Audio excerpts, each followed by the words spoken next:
Quick disclaimer, these discussions are intended for education and informative purposes. They are not to be used as legal advice. At a young age, I had to learn how to qualify all these strangers for mortgages. I started noticing people in habits, the movie stores and the gas stations and eating out and the drive-through and all this stuff, versus people that were eating at nice restaurants and, drive-through and drive-through. You start just noticing like what you put in your body will create your proximity and your purpose and the things that you will and won't receive. Welcome to the 256. I'm JD, host of the 256 Investor Podcast. This is for both the seasoned investor building a portfolio of rental properties that wants to sharpen their skills and for the potential investor that needs to answer some questions and gain strategies to invest with confidence. We'll discuss all things investing, legal, tax planning, acquisitions, insurance, and of course, we'll discuss real life experiences with 256 investors. Whether you live in the 256 or invest from afar, this is for you. Joseph, welcome to the 256 Investor. Good to have you. Thank you. Thank you for having me. Joseph Ajdarodini. I think I got that right. I'll let you spell it if you want to. I had Garrett Coyne on the show a few weeks ago. I don't know if you know Garrett. He's a local guy who does a ton of things. He was on Mayor Battle's campaign a few years ago, and he does building and development and a nonprofit in Runs Wisconsin. And basically, I said, you introduce yourself because you do so many different things. I have no idea how to actually introduce you.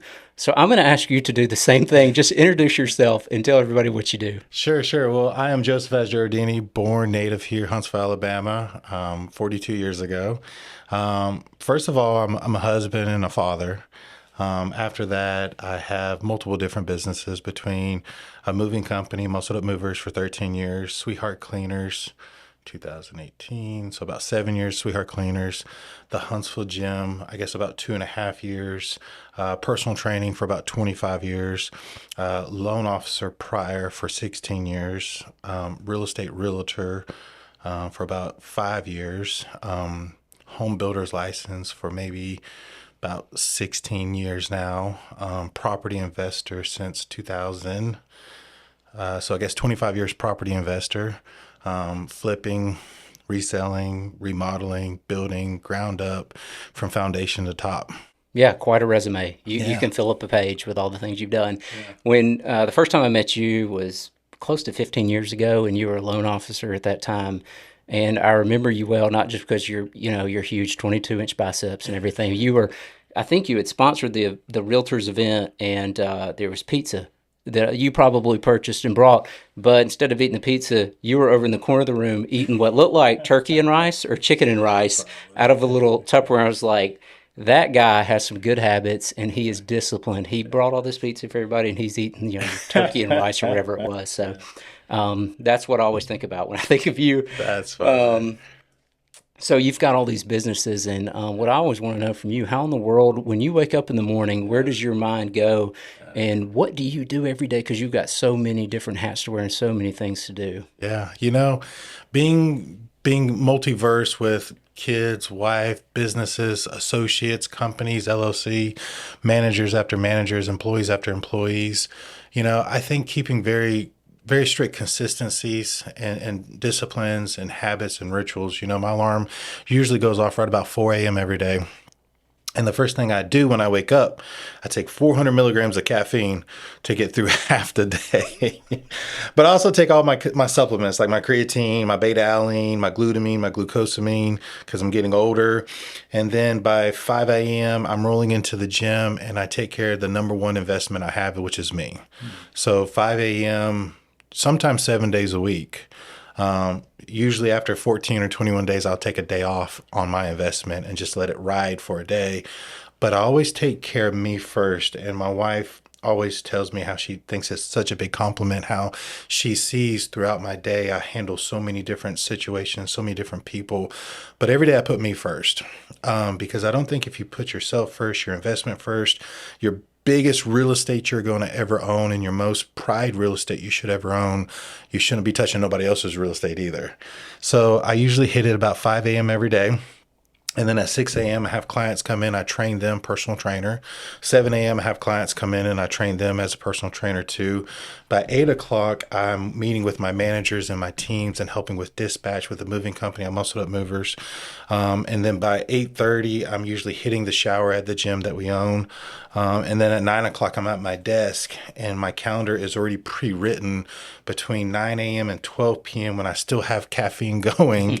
I make sure I do all my most important priorities between 9 and 12. I don't do any appointments with associates or people or friends or family or anything like that. I call it my get shit done list, my GSD list, any customer services that I need to handle as the owner.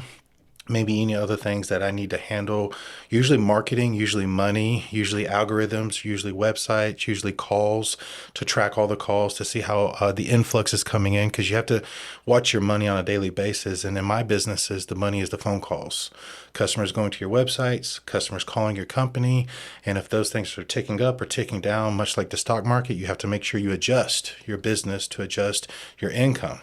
And then 12 o'clock I eat. And then at 12:30, I take more caffeine to get to 6 p.m. And then, by 3 or 4 or 5 o'clock, I'm giving my time to my wife and my kids. So I spend most of my days already pre-written, already pre-planned, so that there's no by chances or coincidences. Everything's predetermined and predestined. So we're the same age. 10 years ago or 15 years ago, how different did that daily routine look? So, what really happened was when I got out of high school in 2000, I started bodybuilding as a teenager. I won Mr. Huntsville at 18 and Mr. Alabama Teenage at 18. Then at 19, I won Mr. Huntsville and Teenage Alabama again. So when I was 18 and 19 getting out of high school, I had to build a bodybuilder routine, which means all my food was scheduled, all my nutrients were scheduled, my sleep, my water, my vitamins, my workouts, my routines. So at a young age, I started building this, call it a hamster wheel if you want to, where everything was so particularly pre-planned. So when I got into the business world, I almost mirrored my pre-planned days to my pre-planned business to make sure that everything was already predetermined. Because what's the saying? If you fail to plan, you plan to fail. Mm-hmm. I started bodybuilding in 2001. So that's 25 years ago. So I started building a personal awareness, a self-awareness of myself and my goals and my determinations at a young age, which I think leads to my success, to where I can have multiple businesses, I can have multiple kids. I got a great wife by my side that helps me steering the head wherever it needs to go that I may not be paying attention to. So I think your question was 15 years ago. 15 years ago, I was probably already 10 years into business. Out of high school, I wanted to work the easiest job possible because I'm probably the most laziest disciplined person you'll find. I'll say that twice so everybody understands. I'm probably the most laziest disciplined person you'll find. I hate that I have an upstairs house because I have to go upstairs. I hate that I have to do more than 4,000 steps a day because I don't want to do too many steps a day. But I say it like this. I will always do what I hate doing because of the discipline. And I'll fall in love with the process because you can't fall in love with the feeling. Because the feeling of discipline doesn't feel good. That for 40 times I've stepped on stage as a bodybuilder. Like you mentioned, I have to sacrifice my food. I have to sacrifice maybe birthdays. I have to sacrifice maybe holidays in order to have the end result that I want. So 15 years ago, I was just actually discovering, if you asked me 15 years ago as a loan officer, I would have probably told you I would have stayed in loan officer for another 15, 30, 40 years. I thought I would retire as a loan officer. I love real estate. Because you can't carry multiple licenses. Being a loan officer was nice because I could sit at a desk and didn't have to do a lot of steps. As a real estate agent, you have to show houses, walk around houses, do punch lists, chore lists, all that good stuff. So I try to find whatever I have to do as least as possible. Again, laziest bodybuilder you'll find too. So 15 years ago, I was a loan officer and I was dead set on being a loan officer. But I was training bodybuilders, training powerlifters, working out, competing, going national level competitions 15 years ago. But then lo and behold, 2 years after that, I sold a 5-bedroom house and bought a 5-bedroom house. And when you have 5 bedrooms, you're usually not going to move it yourself. You have to get buddies or call somebody. So I decided to call somebody. And I called all the moving companies in town, and they all quoted me maybe between $3,000 to $5,000 to move my 5-bedroom house. And I'm like, wow, that's a lot of money to pick up my furniture and put down my furniture. And I was thinking, I have all these bodybuilders, I have all these power lifters. They're paying me to train them to get big and strong. What better way to get big and strong than to come move my furniture, right? So I got them all from the gym. I said, hey, we're going to go muscle up some furniture today. And they were like, oh, we're not training in the gym today? I was like, no, we're going to go muscle up some furniture. Yeah, it's like straight out of Rocky or something. Hence, now it's called Muscled Up Movers, because we're still muscling up furniture. But I went from lifting barbells and dumbbells to couches and dressers, I guess. But I enjoy the moving company because I enjoy the training aspect of my life. I still train multiple people. I train many guys. I always train guys with a goal and an end result or a finish line, because if you're just kind of checking the box, I'm not the trainer for you. But if you're looking for an end result and a goal in mind or a destination, I'll be your trainer. So the moving company allows me to do that too. Call it the growth part of the company. Growing guys, growing leaders, growing fellowship, growing a unit of guys. It's like a really good fraternity, if you want to call it that. I have about 35 guys, and they do an amazing job. I see them every morning at 8 a.m. I chat with them. I dispatch them. I help them. I mentor them. I hopefully lead them. So I really enjoy that part of the business too.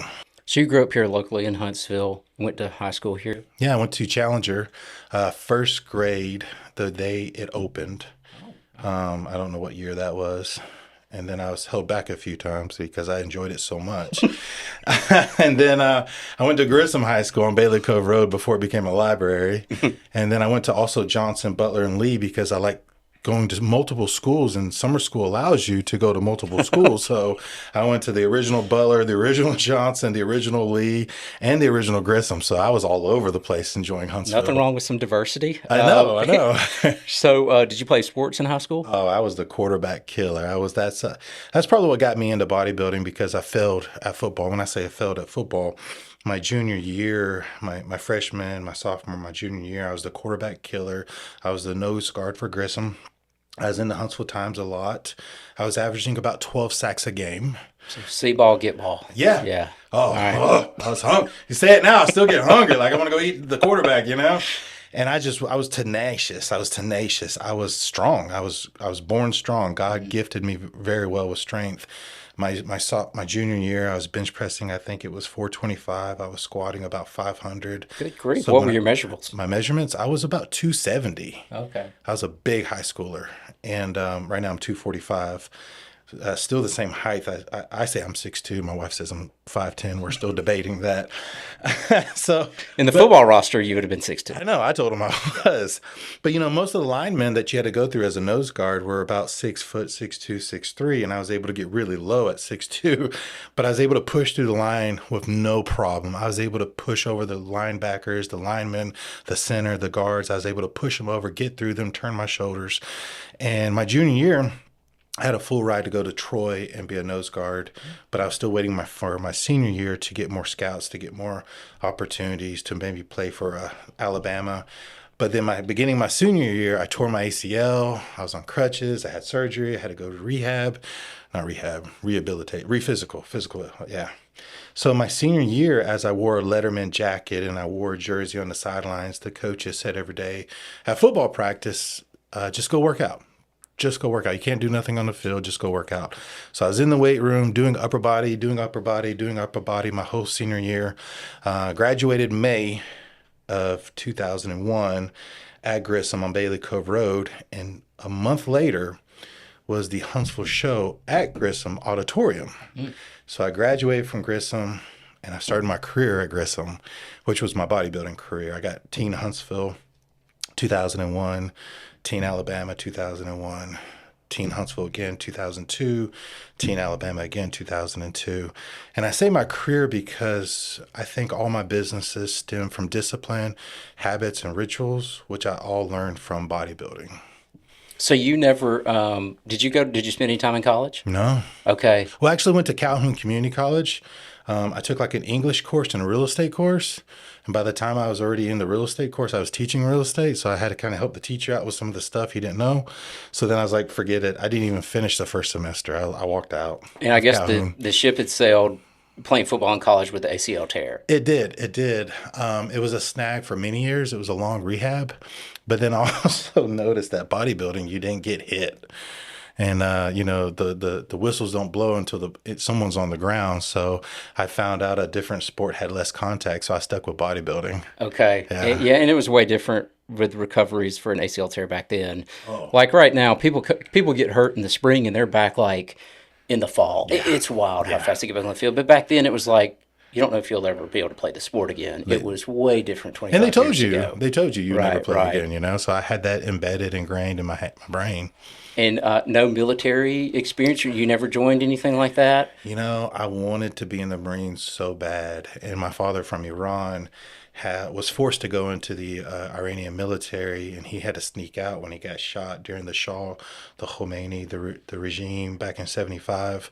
So he AWOL'd from their army, and he said, Reza, if you ever go into the military, don't ever think about it, or something like that, So he called me Reza. That was my name growing up and still is to my family.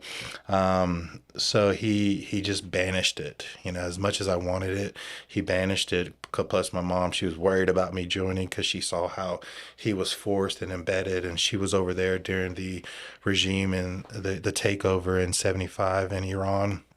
So she didn't want me to join. He didn't want me to join. So out of respect for my parents, I never joined. But there's still a possibility. It dwindles a little bit more every day. So your dad, did he move here in the mid-70s with your mom? Yeah, so he got here right at 69. He got here in 69, met her, I think, in 69. They got married in like a year later. And then he got his builder's license here, his engineer degree, his civil engineer degree, his telecommunication degree. He has like 4 different degrees, and he got a builder's license in 1972, started buying some lands, building some lands, but then they decided to move to Iran in 1972, 1973. Then the war broke out. They smuggled out of the country through like goats and sheep through Turkey and through Germany, just so they weren't held hostage. And then they came back, had me in 82. Wow. Okay, quite a story. So I guess you got a lot of your entrepreneurial spirit from your dad, sounds like. Yeah, so out of high school, he had 3 gas stations, a real estate company, a land development company, a construction company, a realty company, and a mortgage company. And he wanted me to go into real estate. He really did, since he had the land development, the real estate, the realtor, the mortgage. He had all that, but he had 3 gas stations. And as a lazy bodybuilder, I knew I wanted to do the least resistance. So I was like, I'll work at the gas station, Dad. So I worked at the gas station. Why? Because on the shelves were tuna. And as a bodybuilder, you just ate tuna because it's high protein and low fat, low carb. So I just worked at the gas station, ate tuna from the shelf, and they'd have to order it like every other day. They didn't know who's buying all the tuna. But I ate tuna for a living, and I worked at a gas station for a living.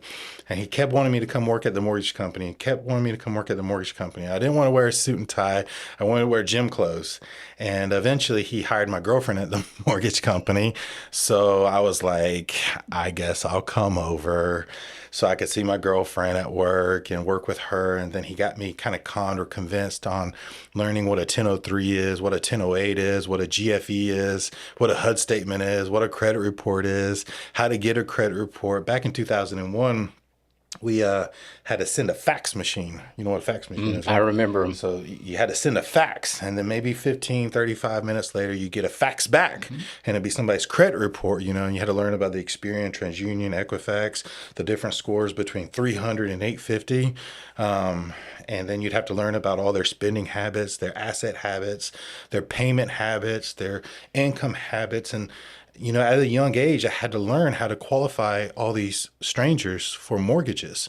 And as a loan officer and as a loan processor and a loan originator and a loan underwriter, you had to learn habits on people's, it felt like an investigator. Here's their credit habits. Here's their spending habits. Here's their purchase habits. Here's their income habits. Here's their asset habits. And I started, after about 1,000 people that I had to like look at, stare at, underwrite, process, originate, you started seeing all these different habits. And you saw people with good habits had beautiful homes. Back then, $350,000 was a beautiful homes. Now it's 850 and 250. But you would see all the people with good habits get these great things. And then you'd see people with, back then it was Blockbuster, and it was a Windmill and ABC store. And those people, they didn't get homes. So if you went to Blockbuster and went to the Windmill or ABC store, you weren't getting homes. Now it's T-Mobile, Verizon, wow. Yeah. Or Netflix and we won't talk about some other stuff, but so I started noticing people and habits, qualifications, non-qualified, qualified, non-qualified. And at a young age, I made a decision.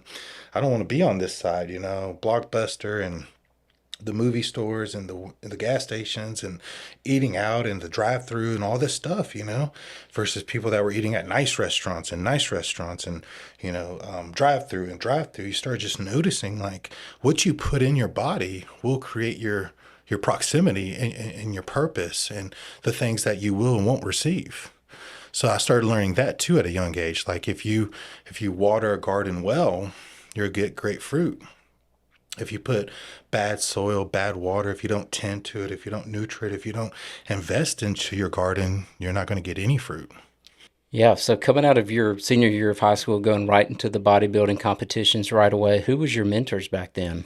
Anybody you can say that was local. The local. I mean, I was following all the guys. Or were you just following, Ronnie Coleman through and Jay magazines? Cutler? We had magazines. We didn't have internet. AOL didn't have nothing to it but email. You had Muscle and Fitness. You had magazines. So I would read articles, watch articles, read articles, watch articles. When I say watch articles, I would put the articles on the treadmill or the elliptical where I spend most of my time trying to cut and chisel down, and I would just stare at these guys. And that was before YouTube and anything else. So I would just watch these guys, read about these guys. But as I got into business, again, no college, no real big education, I started following business gurus. I started, and I still, to this day, I spend a lot of my time listening, watching, being mentored through, I call it YouTube University, or even Audibles, books and stuff like that. So I really continue sharpening my irons with people that have left breadcrumbs. And with that, I still am learning how to run businesses. Yeah. So you never really had anybody yank you by the collar and go, hey, I'm going to show you how to win this, Mr. Huntsville competition coming up. You just kind of self-taught yourself. I did have a guy, rest in peace. His name was Doug Rose. He was a trainer. He trained another lady in the gym. Back then it was Family Fitness on South Parkway, if you remember that gym. And he trained this lady named Sharon. I don't have a great memory, but those important parts of my life I do memorize. Sharon was a great lady. She was a fitness lady. She was masculine and muscular, and I was like, wow, I want to be like Sharon. And Doug Rose trained her, so I got Doug Rose to train me too. And the funny thing was he trained me in the gym with nutrition and workouts. But when I got to the show, rest in peace, his name's Mike Robbins. Mike Robbins was the one putting on the show. And I showed up. I was a teenager. I signed up, and I got there. And the guy said, the promoter, he said, all right, where's your posing trunks? I said, I have my shorts. He said, what about the posing trunks, the little skin piece? I was like, I didn't know. There was no, I don't really very. Can I borrow yours? Can I borrow yours? So he literally found a pair somewheres, and they were yellow, and they were banana hammocks, and it was embarrassing. But you know what? It was better than showing up in my gym shorts, because you can't wear gym shorts on a bodybuilding stage. So I really learned through a lot of hard trial and errors. And trial and errors in business is the same way. If you're not failing, and a lot of people don't want to fail, if you're not failing enough, you're not growing enough. If you're not failing enough, you're not winning enough. If you're not failing enough, you won't get to your destination either. So with businesses, some people have the fear of failing, so they don't start a business. People have a fear of not being able to lead others. people, because as a business owner, that's all you do is you lead people all day long. Some people want to be led. Some people want to be leaders. Some people are naturally born leaders.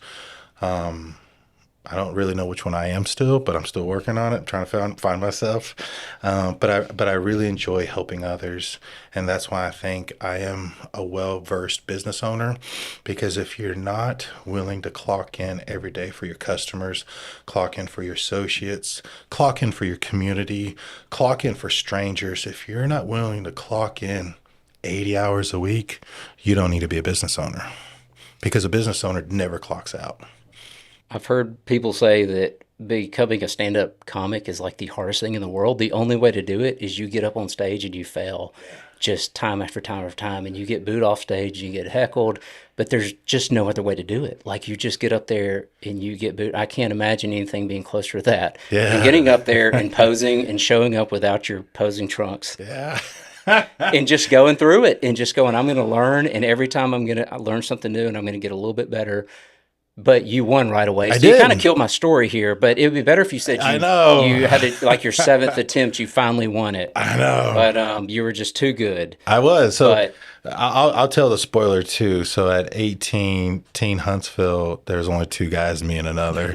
So it was a 50-50 chance. When I showed up to Teen Alabama, it was three guys. Well, okay. So I think you left this out early on. You won Mr. Huntsville and Mr. Alabama in 2024, right? 25. But I'll rewind a little bit more just to brag and boast a little bit. I've been Mr. Huntsville 5 times now and Mr. Alabama twice now. It's spanning like 25 years, yes. 24 years. 2008, 9, and 10, I won Mr. Huntsville, and they called me 2010 and said, stop doing it. I said, why? They said, because if you're going to keep doing it, no one else is going to do it. No one else will compete. No one else will pay for entry, and then we won't have a show. So I stopped in 2008, 9, and 10. And then 2010, I won Mr. Alabama too. And then 2005, I did what do they call it? A comeback, because I bought a gym. And they say don't call it a comeback. Don't call it a comeback. I think it was the beginning of 2023. I bought a gym. My wife talked me into it. She said I'd do a good job, but she made the right move. She supports me tremendously. I really bought it. She runs it. She makes sure it stays afloat. But in 2003, we bought a gym. 2024, I saw myself in a video. 9-year hiatus. That's what it was, a hiatus. I took a hiatus because of the businesses and the transfer and the transforms and some other stuff. I was like, let me focus on less on me, more on the businesses. And 2024, I saw a video of me. And I didn't like what I saw in the video. And I went to my wife and I was almost crying. I said, who's that guy in the video? She's like, Fatty, that's you. Camera adds 10 pounds. Yeah. So I was like, I can't do this. So I started changing the science, started changing the habits, started changing the rituals, started changing the alarm clock, started changing the meals, started changing the vitamins, started changing the hours, the seconds, the minutes, and came back from a hiatus and won them both. So from when you first started competing up until now, how has that changed? Have you learned a ton of important lessons, but does it kind of scale with the difficulty of like getting older and competing with more people who have been competing with newer science and different ways to get advantages that you probably didn't have 20 something years ago? It's amazing. It's so easy to get in shape and own a business because of the new technology. Call it AI if you want to. My son is 16. He just started his junior year at high school, and he just decided 2 weeks ago, Dad, I'm not going to play football no more. I'm not going to wrestle no more. I want to be a bodybuilder. And I'm like, wait, yes, no, because I want him to be in sports. I want him to learn failure on the field, failure with a coach, and a coach yelling at you, because that what groomed me to get yelled at. And being part of a team and knowing that your efforts is a determination of other people, and they determine on your effort. But he wants to be a bodybuilder, and I'm like, don't do it, but do it, but don't do it. But it's a tug of war in my heart right now, because I want him to do it, but at the same time, I want him to be part of other guys, other teams, other units, other opportunities, because bodybuilding is very selfish. Just like I said, every morning is my morning. It's nobody else's but mine. But he asked me just like 2 days ago, Dad, I want to buy these supplements, MK, blah, blah, blah, blah. And I'm like, well, this is new and I'm old school. Let me AI it. And it told me everything about it. It increases your insulin, it increases your growth hormones, it increases your androgen levels. You couldn't do that in 2001, 2002. There was AOL and you just knew if you had mail or not. That's all you knew. But now with AI, you can ask the AI, tell me everything about this supplement. Ask the AI, tell me everything about losing weight. AI, tell me everything about my neurotyping, my blood typing, my workout typing, all these different things. You can ask the AI everything, and it'll basically be your personal trainer, your coach, other than make you do it. That's where your discipline has to come in. But there's no difference in a business. I asked the AI the other day, how do I take my moving company, scale it, and outbeat all the competition? And it told me everything I need to do. And then I said, tell me more. And it told me more. I said, well, expand it even more. And it expanded even more. So if it's you selling ice cream or you're selling cell phones or you're selling houses, with today's technology that we didn't have in 2001, 2005, 2010, we had a fax off credit reports. Now, you can really research somebody probably for a mortgage through the AI and not even have to send a fax anymore. But with today's technology, there's no reason somebody can't win. It's just you're not doing it. With today's technology, it's just amazing how I told the AI the other day, I said, I'm thinking about changing my business structure. I don't want to move houses no more. What should I do? And the AI said, since you have the background of a cleaning company and a moving company, Joseph, you should get into government contracting, moving and cleaning all these government facilities because the pay is 4 times more. I don't have to change businesses. I just have to change my clientele. Yep. And then it says, all you got to do is these 4 different things through the government websites, through all the background checks. And I said, all right, tell me more. So it basically said, even at the end, would you like me to register you underneath the SAMs and the everything else? And I'm like, go ahead.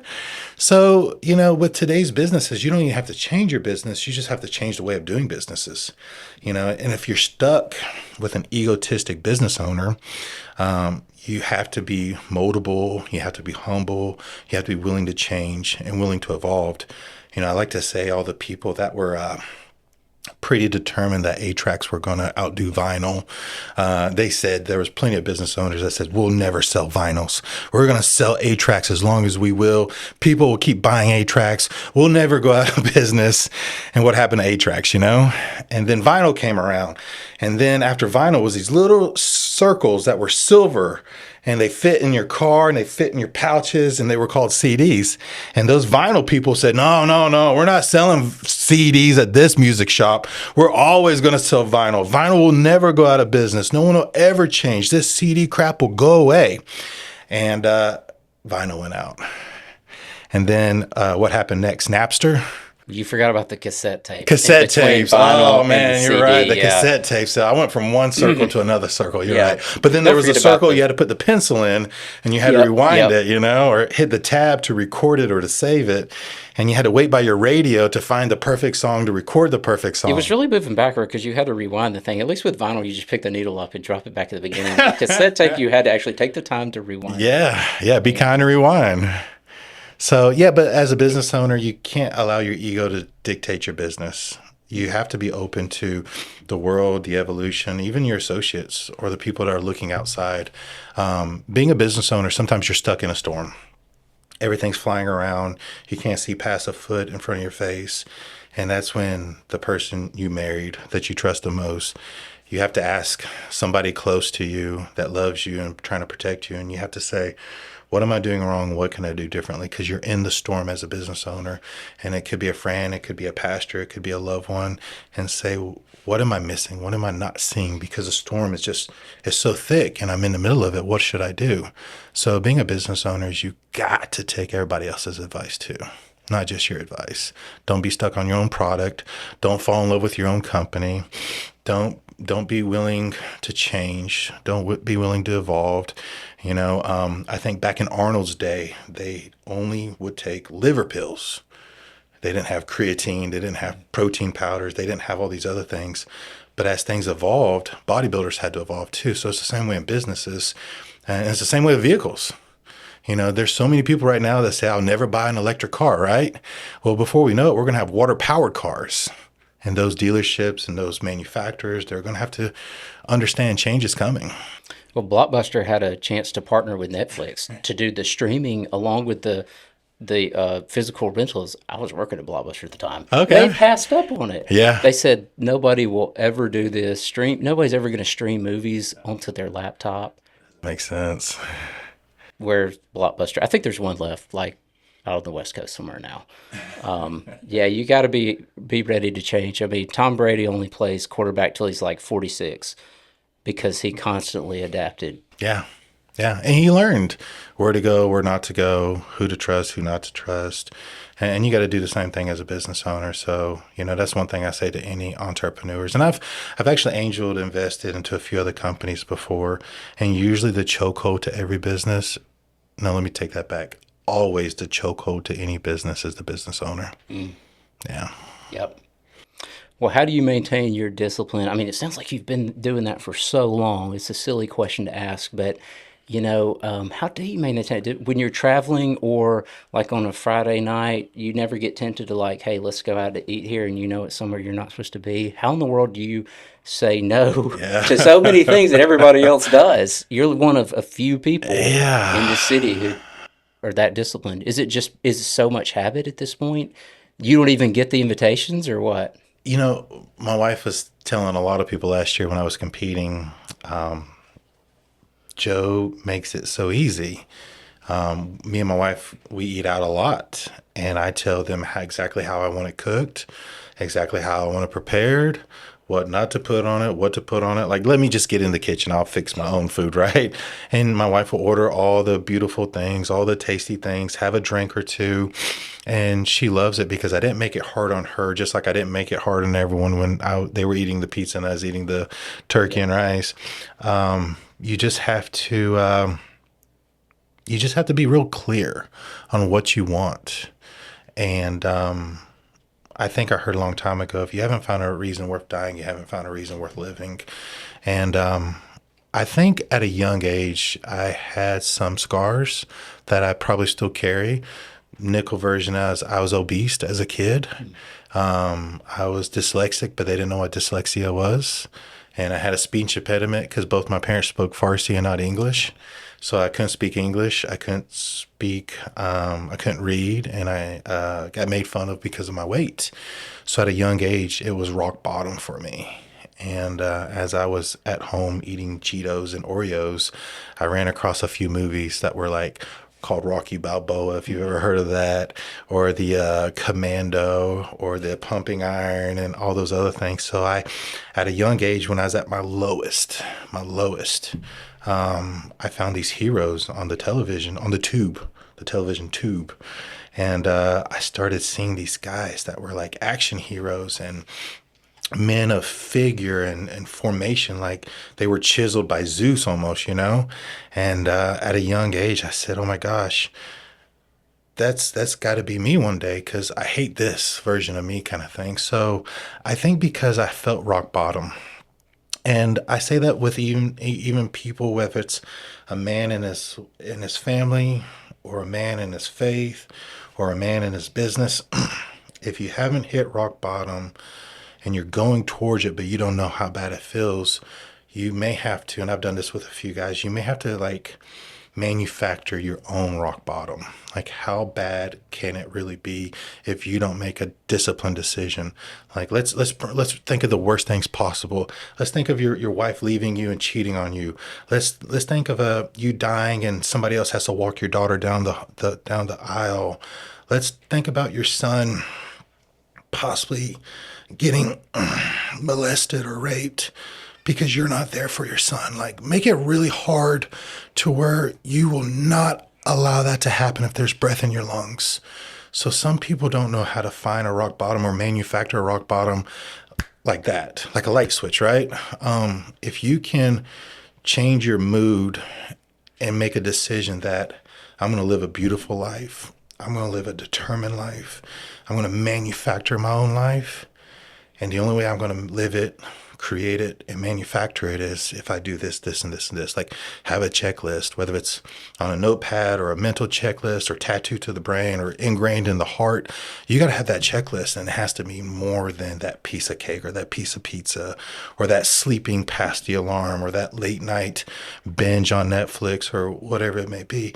Your determination has to be so strong that there's nothing going to change that. And I felt that at a young age, and I can pull that back in a heartbeat. Like I can pull that out because it's inside my soul somewhere. So sometimes we have to do some soul searching as men or women or people to find out, what are you willing to accept and tolerate?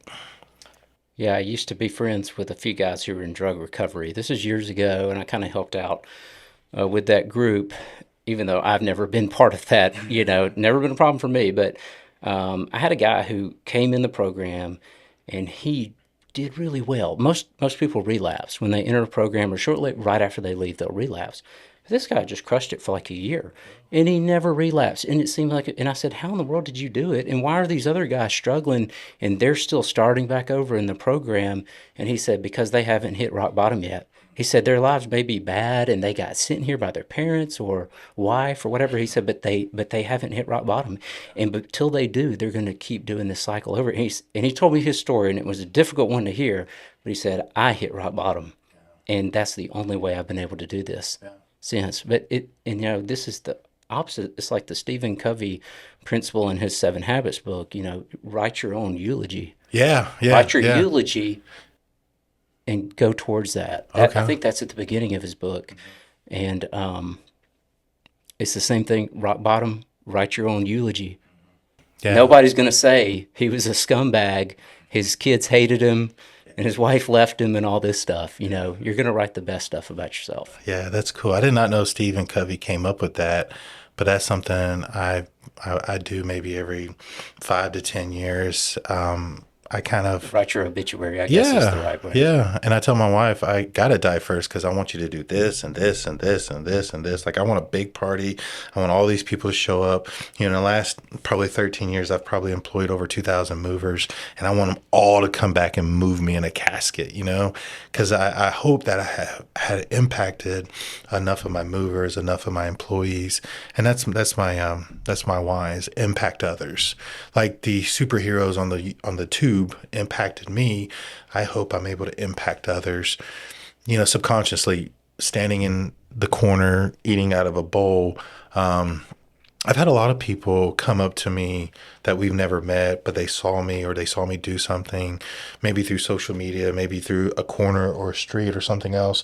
One thing I used to always do, and I don't do it enough because sometimes my kids are in the car.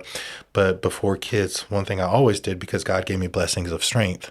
Anytime I saw anybody broke down on the side of the road, guess what? It was just another workout for me. So if you were broke down, guess what? I was going to pull over and push you, And I had so many people come up to me for years because I pushed so many people out of the road.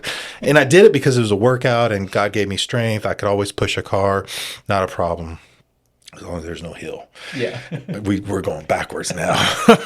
Put it in reverse. Still get it out of the way. Exactly. But, you'd always find somebody frail, fragile, small, not Mr. Huntsville, and they weren't able to push their own car out of the road. So I always did that. So it was surprising how many people would come up to me decades later and like, "I saw you pushed a car." So when you get to the gym first thing in the morning after you get like the 400 milligrams of caffeine, are you like cranking Black Sabbath, or do you have something else that you're listening to kind of get you prepared? Yeah. You mentioned listening to a lot of books and podcasts. What are some of the things you're listening to, or are you cranking the Metallica? It's okay if you are. It's kind of sort of, but a mixture. So the first 15 minutes I usually do maybe a mild stretch or core warm up. Lower back, abdominals, obliques, just a core warm-up. And I usually do 15-minute warm-up. And in my headphones at that moment is usually a gratitude or a motivational track. A gratitude track that talks about your blessings, your honors, your integrity, just something soft, but something that hits my soul. for about 15 minutes. And when that 15 minutes is up, then it turns into the really loud grunting workout videos. So it's like a lot of workout videos on YouTube where guys are actually pushing weight with instrumental going on. So it's all the screaming, all the grunting, all the dropping of the weight, so that I feel like, because at 5 a.m. there's barely anybody there. But at 5 a.m. with the headphones, I can imagine, and I have imagined 1,000 million times, I literally have Arnold right there telling me to do one more, you puny woman, or The Rock, Dwayne Johnson, or Jay Cutler, or Craig Titus, or any of these old bodybuilders, or I don't know any of the new bodybuilders, but I manufacture my environment mentally. It's not no different from what AI and some of the video games are doing. There's just fragments of visions that we can peripherate. So I've been doing that already before. But I manufacture the energy. I manufacture the people, the grunting, the noise, the high volume music. Yeah. Okay.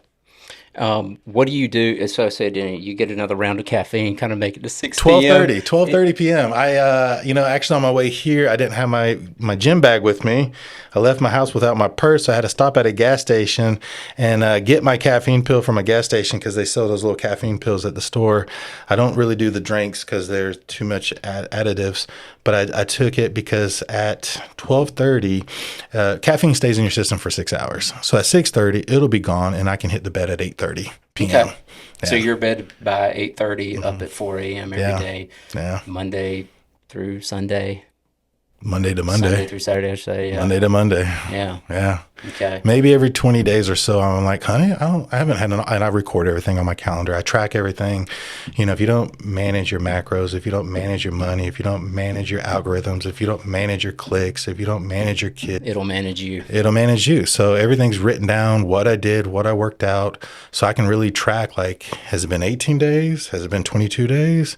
And then I can say, maybe this guy should take a break after 22 days. But it's, if you don't win the morning, you'll never win the day. And I'll say that twice, like the battle of the bed, the mind over the mattress. If you don't win the morning, the day's going to win over you. It's going to beat you down because the world is hard. Am I right? Notifications, distractions, all that stuff, bad phone calls, bad text messages. If you don't set your own momentum for the day, the world will set it for you. So yeah, every day, and I used to think, well, I'll take off on Sunday because I go to church and let me give God that day and not work out that day. But the Lord talks to me more when I'm more present, when my momentum, when my adrenaline is going and my heart rate's going and my blood's pumping. Like, God talks to me more and I can feel the presence of God when I'm not just at a out of bed state. Yeah. We didn't even get into the real estate investing part of your life. And I don't think we need to, because I think everybody understands your habits and your discipline and your rituals, that you've applied those same things to the investing part of your career. Yeah. Anything different, or have you just always attacked it? Does it go without saying that you've just been very consistent and, starting at the beginning of the day when that's been a part of your life? I know it may not be as much today as it used to be. Yeah. But you just take the same approach. So a good thing to probably leave the audience or kind of explain to the audience, every Sunday I get on my calendar for the next 7 days, and even my wife gets on her calendars for the next 7 days. And me and my wife, we pencil in, we time block when we're going to be together and talk about business, when me and my wife are going to get together and talk about dating and dinner, when me and my wife are going to get together and go somewheres on a date. Like, we tracked last Sunday, this Saturday at 10 o'clock is a car show at the VBC. We put that on our calendar. We pre-plan versus coincidentally stumble upon love. Intentionally planning. Right. Yeah. So we first plan our life around each other and our business around each other. But also, I look at my GSD list, and so many times during the day or during the week, you say, well, I need to do this, I need to do this, I need to do this. Well, if it's on your list, but it's not on your calendar, if it's not scheduled, it's not planned, it's going to be a failure. So even on Sundays, I'll plan some of those real estate things, or those website things, or those conference things. So everything's planned. And I tell my wife most Sundays, like, if I don't put it on my calendar now, babe, don't expect to hit me up on this day, because it's not usually going to change. because I need it to be determined and disciplined versus by coincidence. Because we don't coincidentally become millionaires or billionaires unless you're like Steve Jobs. No, not Steve Jobs, Mark Zuckerberg, and you just create a Facebook page. But, finding the gold mine or the gold in California, those coincidences happen once in a lifetime, winning the lottery is once in a lifetime. But, starting a business and keeping a family and keeping a healthy lifestyle has to be planned. Because if you don't plan your food, there's always a drive-through. Yep. So even with real estate, putting those things in certain time blocks so that you're not forgetting and you're managing those too, it's very important, but it's also managing your metrics too. Every business has metrics. Every house has metrics. Every remodel, every, job, demolition, all those metrics, you have to pre-plan all those too. So if the margins aren't right, don't do the deal. And my rule of thumb is always it has to have at least a 45% margin, because there's always that 10%, maybe a realtor fee, maybe a courthouse fee, possibly a lien, maybe a recording. So that 45% can get ate up real fast, because if you're getting a property at 20 or 25%, you're not going to have no money at the end of the job. Yeah. Good advice. Last question. Is there any books, podcasts, anything you'd recommend that people follow, read, anything that's inspired you, changed your life, movies, anything like that? When it comes to the psychology of a human and your business and your family, I would say one of my biggest mentors that I've spent thousands and thousands of dollars, probably Tony Robbins. When it comes to leading with your heart, Robin Sharma. When it comes to scaling your business and multiplying your revenue, Bedros Keuilian, and Ed Metlant. Those are my top 4. Okay. Most are unfamiliar to me, so I've got some homework to do. Yeah. Good. Everybody knows who Tony Robbins is. Yeah.